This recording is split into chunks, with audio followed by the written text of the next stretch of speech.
Hello friends, आज हम करेंगे सीबीएसई क्लास 7th साइंस।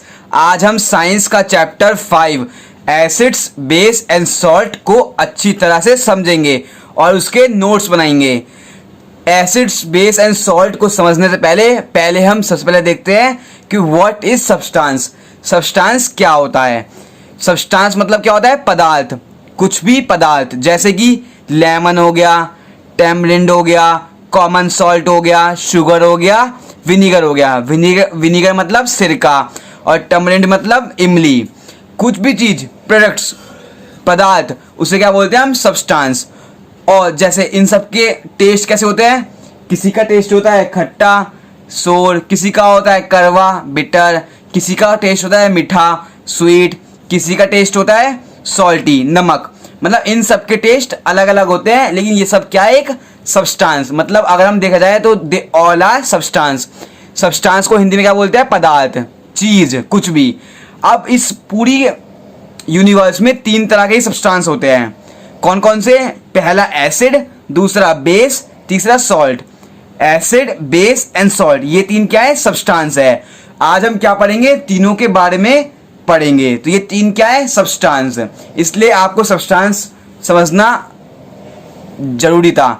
तो अब देखते हैं एसिड्स और बेस क्या होता है।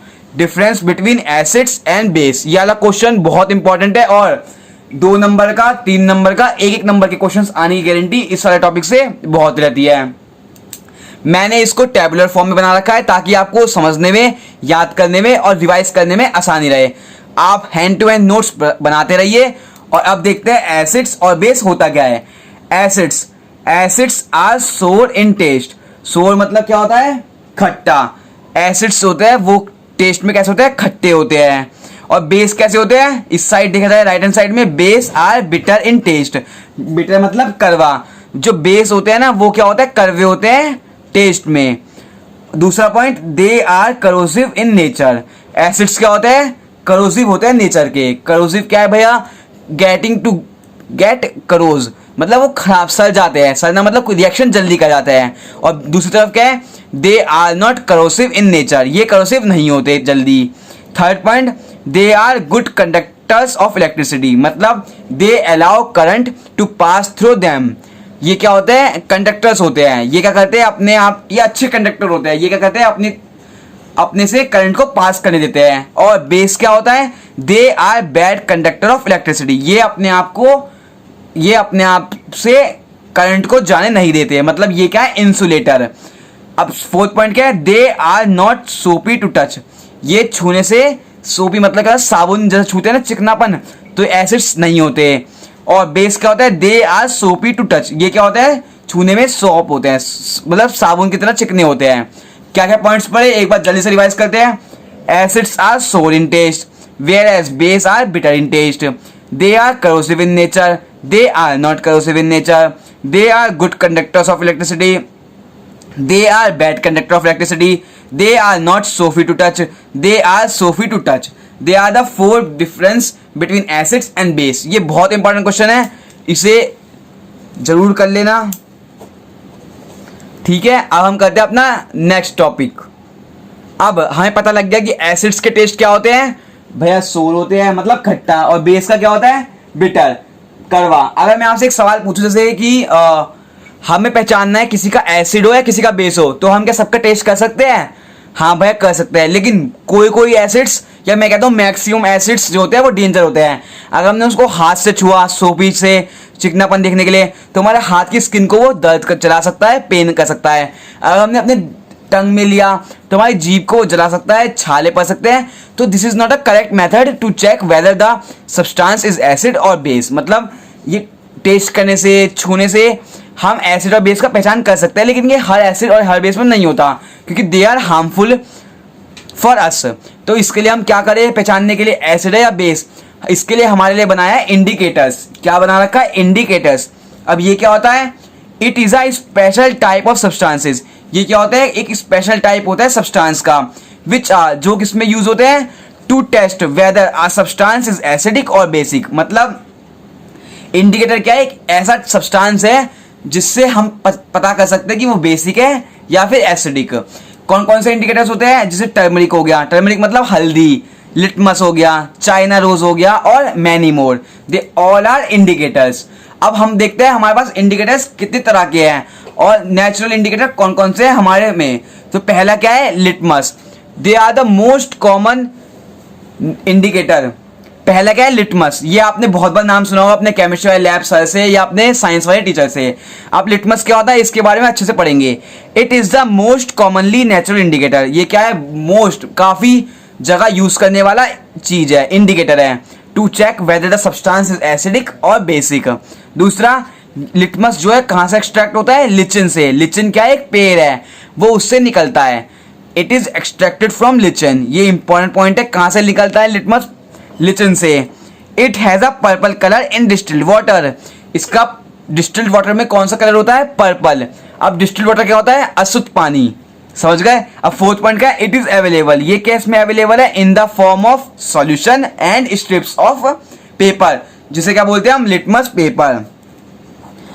ये जो लिटमस है वो कहाँ कहाँ अवेलेबल है, ये हमारे पे सॉल्यूशन से अवेलेबल है और स्ट्रिप्स भी आती है इसकी पेपर के फॉर्म में, उसे क्या बोलते हैं, लिटमस पेपर। अब ये तो हो गए, अब क्या है main point, it turns red in acidic solution. अगर हमने कोई सब्सटेंस है, अगर हमने लिटमस पेपर का डाला तो अगर वो रेड हो गया तो वो उसका मतलब सब्सटेंस क्या है हमारा, एसिडिक। और अगर वो लिटमस पेपर ब्लू हो गया तो वो क्या है, बेसिक। अब बच्चे एक क्वेश्चन पूछते हैं कि भैया अगर हमने बेसिक में ही ब्लू डाला तो वो क्या ब्लू ही रहे, हाँ वो ब्लू ही रहेगा, क्योंकि ब्लू बेसिक की पहचान होती है, तो वो ब्लू का ब्लू रहेगा, इसमें नो चेंज होगा।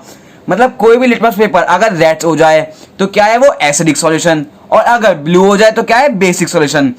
ये क्वेश्चन बहुत इंपॉर्टेंट है, इससे 1 नंबर का, 2 नंबर का और 3 नंबर के क्वेश्चन आने की गारंटी होती है। एक बार रिवाइज कर लेते हैं, कौन सा है, पहला लिटमस। लिटमस क्या होता है, it is the most commonly natural indicator, it is extracted from lichen. Third point, it has a purple colour in distilled water. आ जाता है एमसीक्यू में कि what is the colour in distilled water, हम क्या लिखेंगे, purple colour.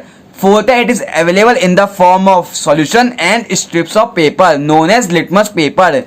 It turns red in acidic solution and blue in basic solution. अब हम पढ़ेंगे दूसरा इंडिकेटर जो है हमारा ये वाला, टर्मरिक। टर्मरिक क्या होता है, हल्दी। It is also a natural indicator, ये हमारी जो मम्मियाँ यूज करती है किचन में वो है हल्दी, ये भी हमारा एक नेचुरल इंडिकेटर है। It remains yellow in neutral and acidic solution, ये क्या रहता है, ये येलो रहता है किस किस में, न्यूट्रल में और एसिडिक सॉल्यूशन में, और रेड रहता है इन एल्कलाइन सॉल्यूशन। भैया न्यूट्रल सॉल्यूशन क्या होते हैं बताता हूँ। अब हम जाते हैं यहाँ पे, न्यूट्रल सॉल्यूशन क्या होते हैं, the solution which do not change the colour of either red और blue litmus are known as neutral solution.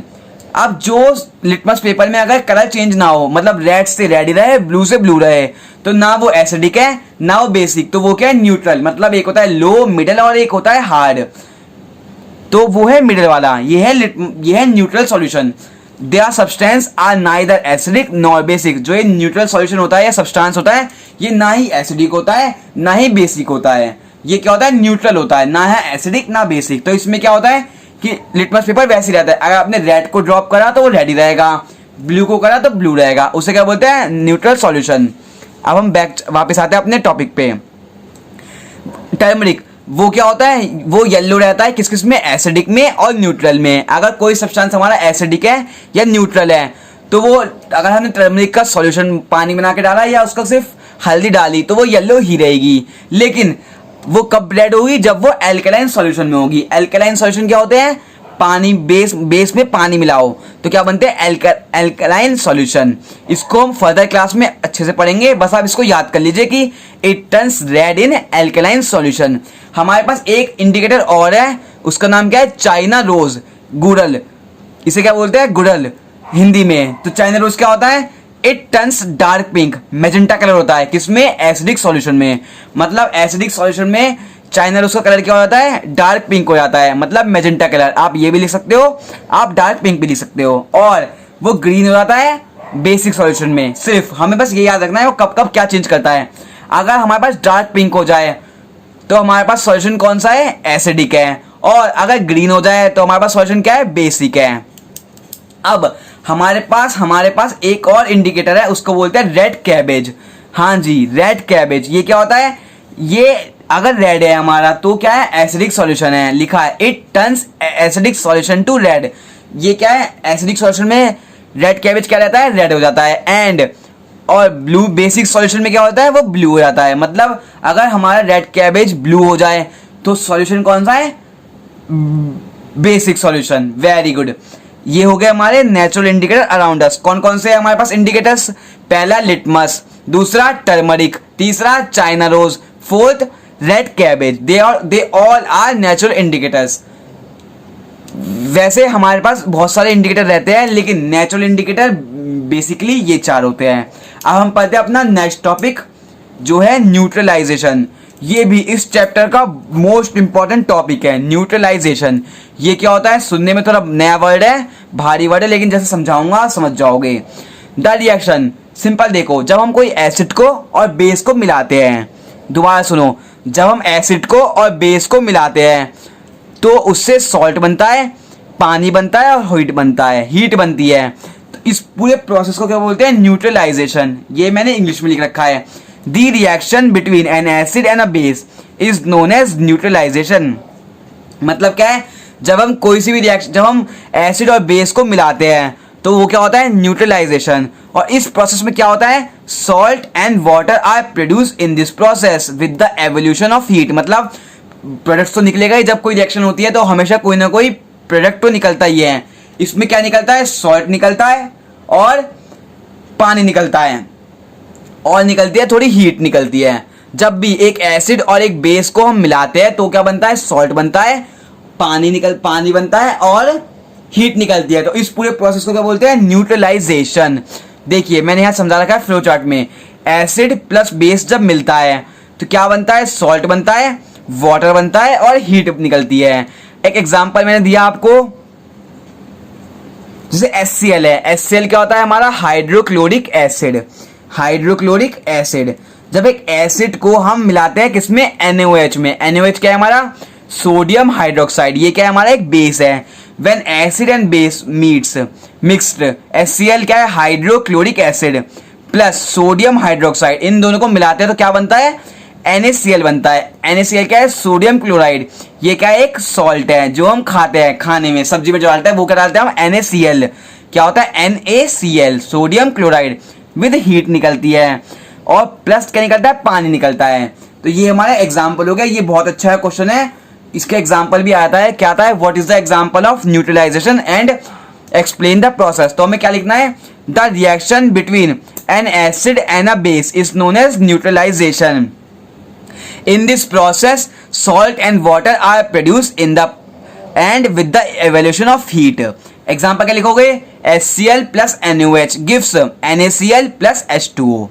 ये हो गया एग्जाम्पल। अब हम करते हैं अपना नेक्स्ट टॉपिक। अब हमारा है न्यूट्रलाइजेशन इन एवरीडे लाइफ। अब हमने ये तो सीख लिया कि न्यूट्रलाइजेशन होता क्या है, लेकिन हम ये जो भैया ये बताओ कि जो हम डेली लाइफ में यूज करते हैं उसमें कहीं न्यूट्रलाइजेशन प्रोसेस रिक्वायर है या हम ऐसे ही पढ़ रहे हैं? नहीं, रिक्वायर है। पहला क्या है हमारा? इनडाइजेशन। इनडाइजेशन क्या होता है समझते हैं। Too much acid in stomach cause indigestion. हमारे पेट में एसिड होते हैं, HCl होता है, बाइल जूस होता है, ये हमने पढ़ा है या आप आगे पढ़ेंगे। तो उसमें क्या होता है?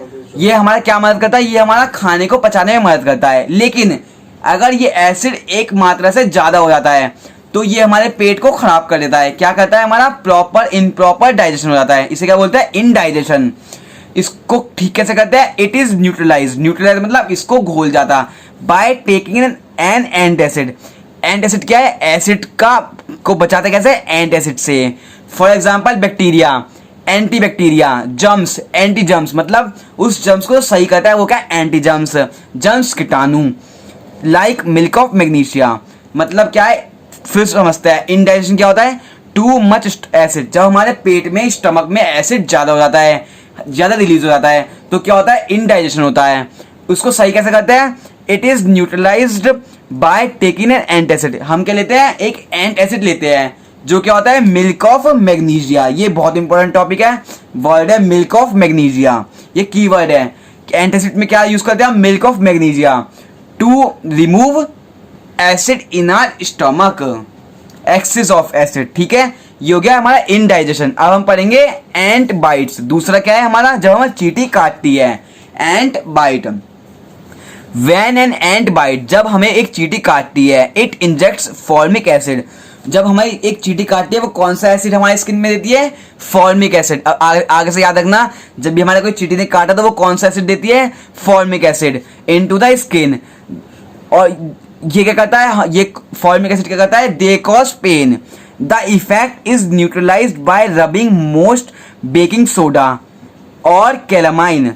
अब क्या है हमारा एंट, जब हमारी चींटी काटती है तो हमें वो हमारे शरीर में वो एक फॉर्मिक एसिड रिलीज कर देती है और जिससे हमें दर्द होता है। उसको सही कैसे करते हैं हम, बेकिंग सोडा जो होता है सोडियम हाइड्रोजन कार्बोनेट, ये रहा बेकिंग सोडा क्या होता है, सोडियम हाइड्रोजन कार्बोनेट, या फिर हम लगाए थे कैलामाइन। कैलामाइन क्या होता है, जिंक कार्बोनेट। अगर हम बेकिंग सोडा लगा दे उसके ऊपर या फिर अगर हम कैलामाइन लगा दे तो वो हमारा फॉर्मिक एसिड को क्या करता है, न्यूट्रलाइज करता है, जिससे हमारा फॉर्मिक एसिड खत्म हो जाता है और हमें पेन नहीं होता। ये क्या है, ये भी एक न्यूट्रलाइजेशन है। कैसे, बेकिंग सोडा क्या है हमारा बेस है, इसको हमने एसिड के साथ मिला दिया तो ये नमक बन जाता है और पानी बनता है और हीट निकलती है, तो उससे हमारा सही हो जाता है। तीसरा ऑप्शन है हमारा सॉइल ट्रीटमेंट। सॉइल ट्रीटमेंट क्या होता है, when the soil is too acidic, जब हमारी मिट्टी बहुत ज्यादा एसिडिक हो जाती है तो हम क्या करते हैं, उसको सही करते हैं। कैसे सही करते हैं, it is neutralized by treating with quick lime और स्लेक्ट लाइम। जब हमारी कोई भी मिट्टी ज्यादा एसिडिक हो जाती है तो हम क्या लगाते हैं, क्विक लाइम लगाते हैं। क्विक लाइम क्या होता है, कैल्शियम ऑक्साइड लगाते हैं, या फिर स्लेक्ट लाइम लगाते हैं, कैल्शियम हाइड्रोक्साइड। तो हमारी वो सॉइल क्या होती है, अपने न्यूट्रल में आ जाती है। जब भी हमारी कोई सॉइल एसिडिक हो जाती है तो हम क्या लगाते हैं, बेकिंग सोडा लगाते हैं, वो हम क्या लगाते हैं, क्विक लाइम लगाते हैं और स्लेक्ट लाइम लगाते हैं। स्लेक्ट लाइम क्या होता है, कैल्शियम हाइड्रोक्साइड। क्विक लाइम क्या होता है, कैल्शियम ऑक्साइड। अब लास्ट वन क्या है, फैक्ट्री वेस्ट। ये भी हमारा किसका एग्जांपल है, न्यूट्रलाइजेशन इन एवरीडे लाइफ। ये क्या है, हमें पता है the waste of many factories contain acids.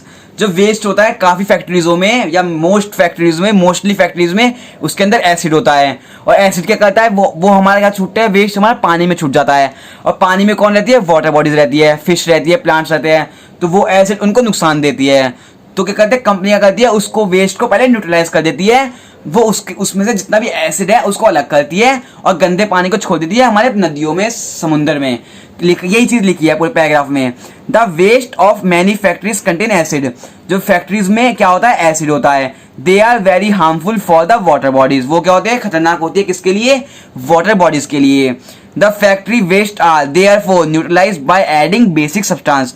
फिर वो क्या करते हैं फैक्ट्री वाले लोग, वो उसमें बेसिक सॉल्यूशन को ऐड कर देते हैं ताकि बेसिक और एसिडिक मिलके नमक बन जाए, पानी बन जाए और हीट बन जाए, जिससे हमारा एसिडिक सॉल्यूशन न्यूट्रलाइज हो जाए। ये हमारे कुछ एग्जांपल से न्यूट्रलाइजेशन इन एवरीडे लाइफ। क्या क्या थे, पहला था इंडाइजेशन, दूसरा एंट बाइट, तीसरा soil treatment, fourth factory waste. अब हमने कुछ इंडिकेटर्स तो पढ़े थे, जैसे लिटमस हो गया, चाइना रोज हो गया, रेड कैबेज हो गया, टर्मरिक हो गया। अब हमारे एक सिलेबस में दो इंडिकेटर्स और हैं, जिसका नाम है मिथाइल ऑरेंज। क्या है ये, मिथाइल ऑरेंज। अब मिथाइल ऑरेंज क्या है, इसे समझते हैं।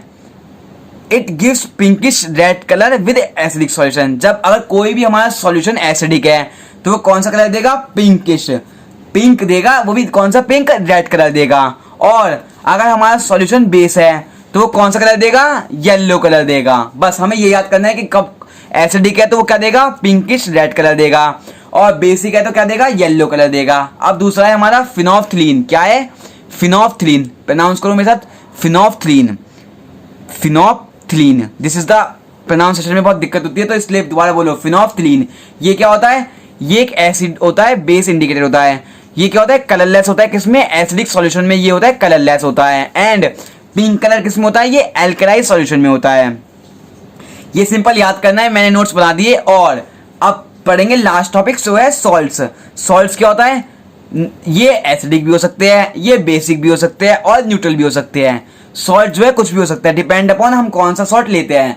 वो एसिडिक भी हो सकता है, वो बेसिक भी हो सकता है और वो न्यूट्रल भी हो सकता है। आई होप आज के लिए इतना ही। आपको ये सारे नोट्स की स्क्रीनशॉट लेके इसको कॉपी में लिखना है और इसे याद करना है। और हम मिलते हैं अगली वीडियो में इसके बैक साइड क्वेश्चन आंसर्स के लिए। धन्यवाद। आई होप अगर यह वीडियो आपको अच्छी लगे तो नीचे दिए गए लाइक बटन को प्रेस कीजिए, और हाँ, अगर आप इस चैनल पर नए हो तो इस चैनल को सब्सक्राइब कर लीजिए एंड बेल आइकन को प्रेस कर लीजिए। धन्यवाद।